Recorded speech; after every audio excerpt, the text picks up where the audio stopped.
What's going on, everyone? Daily Dose here, and in today's video we'll be discussing another aspect of meth withdrawal, and this is going to be another meth withdrawal made easy video. We're going to be discussing 4 tips to make meth withdrawal easier, and this can apply to a broad spectrum from anyone from minimal money to if you have a lot of money. But this is something that regardless can pretty much, it can help you regardless, is what I'm trying to say. And I'm really trying to put out material that can be resourceful to anyone out there on an income scale. Rather if you can even go into the inpatient setting, because let's be real honest, a lot of times there's not enough money. In general, people don't have enough money to go into the inpatient setting, and if they do, are hit with bills. And don't get me wrong, that if that is what is needed and that's what gets the person clean, that is the best thing. I work in one of these settings, but let's just go into something that can help, in my opinion, pretty much anyone going through meth withdrawal. Like and subscribe, leave a comment on your insight or what you know as well. I appreciate it. All right, so let's go ahead and just jump right on into it.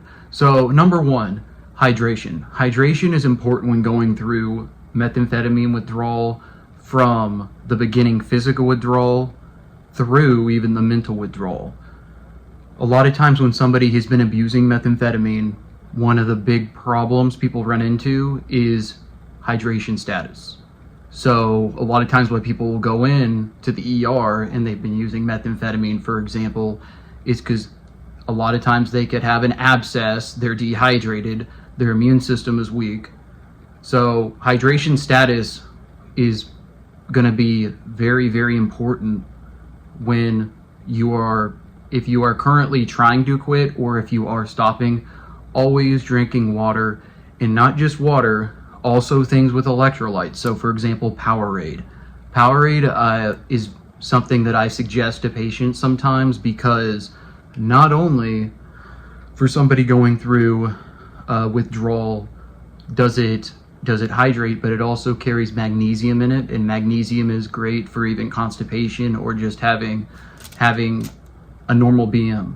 So that's number 1, hydration. Number 2, I recommend, so if you're not in the inpatient, if you're not in the inpatient setting, outpatient setting only, Zofran. Zofran is great for nausea. You're gonna have to continue to eat. Even when you're going through the physical withdrawal of methamphetamine, you're going to want to sleep. That is very, very common, and it's honestly a physiological response, because it's a stimulant that when used, you can be up for days at a time and you're going to have a crash.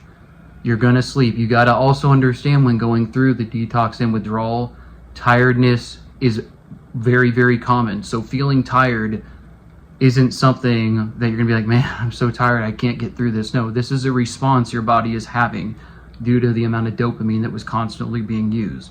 So that's number 2. Really, once again, nausea, Zofran. You can buy it over the counter if you're in the inpatient setting. Phenergan or Zofran. Phenergan is really good for a lot of different withdrawals for people who've used. They've done IV drug use, things like this, because it really helps with sleep and if you're having bouts of nausea, vomiting, and in particular, vomiting. So number 3, try to move around and which I'll just say this, and move around if you need assistance, because you could be dizzy. Reason why you want to move around if you can, it's to promote circulation of the blood. Remember, for anyone laying down for days at a time, which yes, the body does need when going through withdrawals, or in particular methamphetamine withdrawal, remember, your body still needs to promote circulation. Circulation can lead to boost in, for example, rebuilding that dopamine in the brain. So even though it can be painful, getting out of bed if you can, to even go on a walk, but in particular, always try to, if you can, have assistance, because if you are prone to falls or you're dizzy, do not get up. Do not get up unless you have assistance. But if you're not and you can get up, once again, promoting circulation only helps the withdrawal.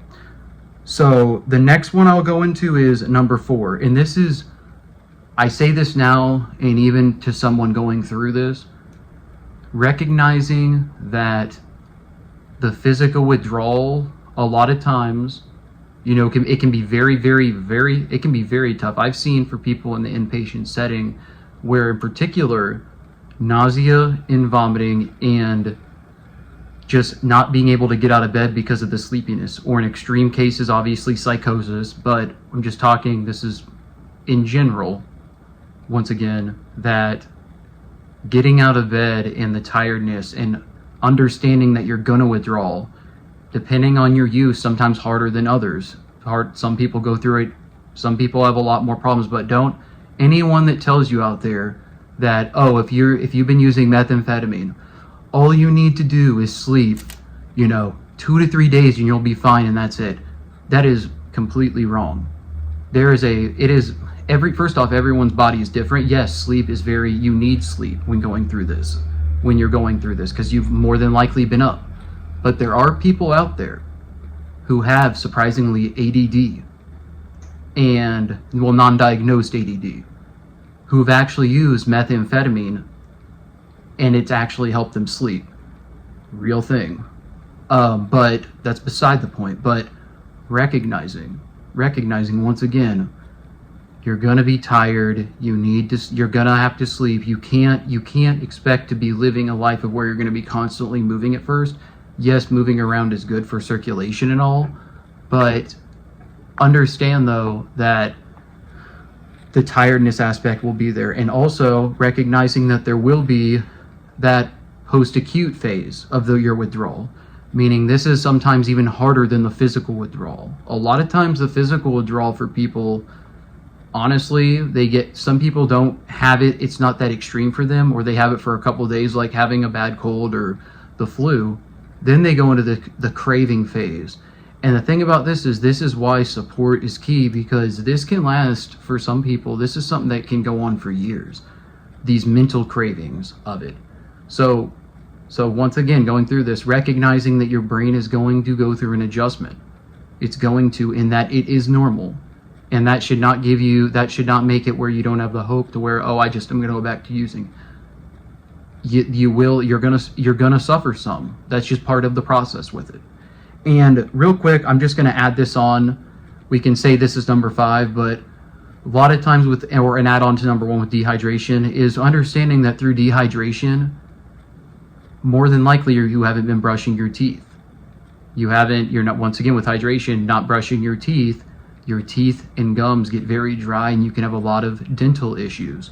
So if you're going through the withdrawal or the detox, really focus on, and this is in the inpatient setting or even on your own, making sure you have a toothbrush and you get in the habit of brushing your teeth at first twice a day. Don't overdo it, because your mouth more than likely is taking a lot, some damage if you weren't brushing your teeth through it, to where you could cause more damage. But seeing a dentist, and if you can't do that, trying to brush your teeth twice a day. If you can't do that, if you have flossing as well for the gums, lightly, because they're probably beaten up. But once again, brushing. And then once you've been doing this for a while, and let's say you've been clean for, let's say, even 3 weeks plus, make sure you're brushing at least 3 times a day and try to see a dentist. And I'll just tell you, I've seen patients across the board just talk about how they could never have seen themselves be where they are today in regards to after quitting. So like before, they're like, going through the same routine every day, even being a functional addict at points. But then through quitting, getting the help they needed, some people didn't need help and they've quit. And understanding you probably more than likely are going to have more money, and understanding how to save your money and just where you can go from that point on. So this, I know that was kind of a little bit of a ramble, but I just wanted to say that to anyone out there. But once again, this is really 4 ways that can make meth withdrawal easy across the board with minimal resources, or to anyone who has, even lots of resources, but it's to help everyone out there. It's not just supposed to be resources to the rich, to the poor, to anyone. It's for everyone. That's your daily dose of mental health. Like and subscribe, leave a comment. I love you all. Thank you to all the new subscribers out there. We'll have another video out in the next 3 days or so.